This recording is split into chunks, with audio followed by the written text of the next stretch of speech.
Right, hey, dive into the riveting 1950s and 60s saga at Delray's historical exhibit.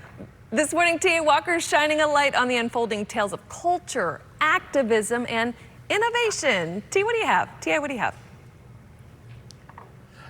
Good morning, Ashley. Good morning, Holly. Yeah, right now we're at the Delray Beach Historical Society off Swinton, and we're in the 1950s house, and the exhibit's called The Land of Sunshine and Dreams. And in the 50s, Florida's chief economic driver was agriculture, and it talks about how it transitioned in the 50s to tourism.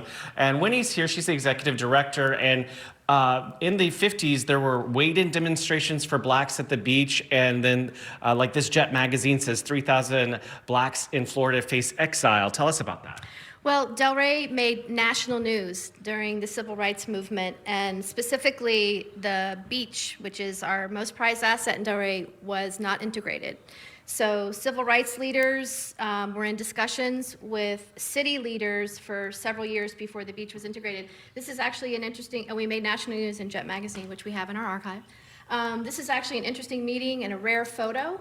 Ralph Rennick from Miami came and moderated a discussion amongst city leaders and civil rights leaders in 1956, and it was the very first televised city commission meeting in the state of Florida. That's crazy. That was NBC6, just so you guys know. I want to move on. Thank you, Winnie, too. Mike, there's advances in technology. This, believe it or not, is a television set from the 50s. Mike, tell us about the innovations in technology. That's right. So back in the 50s, the technology played a big part in basically the development of Florida, with the advent of air conditioning becoming a lot more available. Yeah. DDT to keep the mosquitoes away. Sure. That kind of kept people coming down to Florida, and it was really a popular spot for people to come down to. Thank you so much. Sure. Speaking of popular spots, you're in real estate, Kristen, and tell us about the real estate market of the 1950s. It's sort of like today. It is like today. I mean, we basically were selling sunshine in the 50s, the boom, and it was prosperity. Wasn't like the vending machines you could buy property? You could buy land from vending machines, and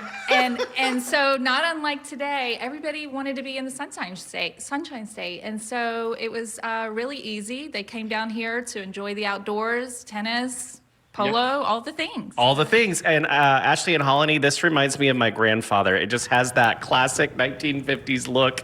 This is the Florida room they used to have before AC to have ventilated rooms in Florida. That's why we do have the lanais, the Florida rooms in the Sunshine State. I thought you were going to tell me he had a lazy boy. I love looking at old photos. He did. He did. Love it. Thanks, TA, for sharing that.